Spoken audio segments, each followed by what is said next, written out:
1857 की क्रांति के बारे में तो सबने सुना है, लेकिन उससे दशकों पहले अंग्रेजों पर तलवार उठाने वाली भारत की पहली रानी की कहानी शायद ही कोई जानता हो। आज के इस विश्लेषण में हम उसी अनसुनी गाथा की गहराई में उतरने वाले हैं। आखिर ब्रिटिश साम्राज्य की नींव हिलाने वाली वो पहली असली रानी थी कौन? वो थी रानी वेलु नाचियार। रानी लक्ष्मीबाई के विद्रोह से करीब 77 साल पहले, जी हाँ, 1780 में ही रानी वेलु नाचियार का स्वतंत्रता संग्राम शुरू हो चुका था। ये टाइमलाइन अपने आप में हैरान करने वाली है। अब सोचने वाली बात है कि वो इतनी शक्तिशाली बनी कैसे? तो चलिए उनकी शुरुआती शिक्षा और एक योद्धा के रूप में उनके निर्माण पर नजर डालते हैं। 1730 में जन्मी इस रानी के पास सिर्फ राजसी ठाट बाट ही नहीं, बल्कि गजब का ज्ञान था। तमिल और तेलुगु के साथ साथ अंग्रेजी और फ्रेंच भाषाओं पर उनकी पूरी महारत थी, और यही भाषाई कौशल आगे चलकर उनका सबसे बड़ा कूटनीतिक हथियार साबित हुआ। शारीरिक रूप से भी वो बेजोड़ थीं। बचपन से ही घुड़सवारी, तलवारबाजी और एडवांस्ड मार्शल आर्ट्स की इतनी कड़ी ट्रेनिंग दी गई थी कि वो सचमुच एक अजेय हथियार में ढल चुकी थीं। लेकिन 1772 में एक भयानक मोड़ आया। शिवगंगा पर अंग्रेजों का सीधा और क्रूर हमला हुआ। इस हमले में राजा मुथुवडुगनाथ शहीद हो गए।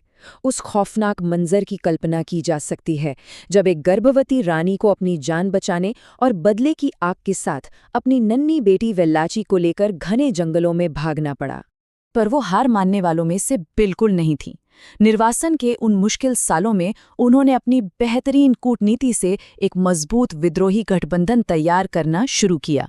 जंगलों में रहते हुए सरदार गोपाल नायकर जैसे ब्रिटिश विरोधी नेता से संपर्क साधा गया, और नतीजा, पूरे 5000 कुशल सैनिकों की फौज रानी के साथ जुड़ गई। इसके बाद बारी थी मैसूर के हैदर अली की। रानी की बहादुरी और फ्रेंच भाषा में उनकी गजब की पकड़ देखकर हैदर अली इतने प्रभावित हुए कि उन्होंने भी 5000 सैनिक और भारी गोला बारूद मदद के लिए भेज दिया। अब इस आंकड़े पर गौर करना जरूरी है। पूरे 10,000 सैनिकों की एक विशाल अजेय सेना तैयार थी। अपना हक वापस छीनने की पूरी तैयारी हो चुकी थी। लेकिन सबसे बड़ी चुनौती अभी बाकी थी। एक तरफ विद्रोही सेना की तलवारें थीं और दूसरी तरफ ब्रिटिश साम्राज्य की खूंखार और विनाशकारी तोपें।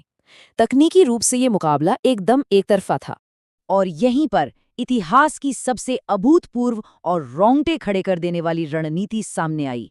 ब्रिटिश हथियारों का मुकाबला करने के लिए ह्यूमन बम का मास्टर स्ट्रोक चला गया। ये कोई साधारण बलिदान नहीं था। रानी की सबसे वफादार सेविका उदयाल ने खुद को तेल और विस्फोटकों से ढक लिया, ब्रिटिश शस्त्रागार में घुसपैठ की और खुद को आग लगा ली। आज़ादी के लिए दी गई ये कुर्बानी सच में हैरान कर देती है।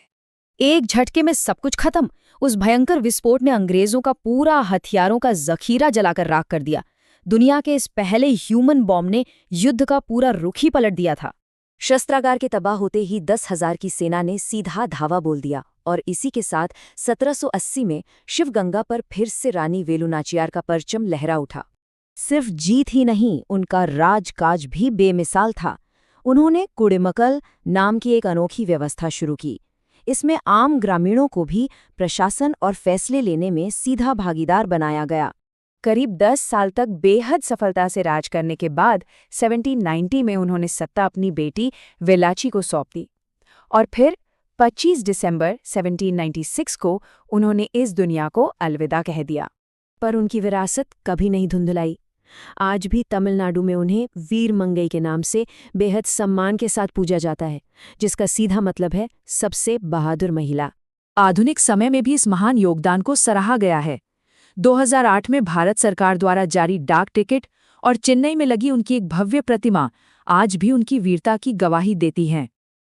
लेकिन अंत में एक बड़ा सवाल ज़हन में आता है, क्या हमारी मुख्य धारा के इतिहास की किताबों में इस वीर मंगई को सच में वो जगह और सम्मान मिला जिसकी वो असल हकदार थी?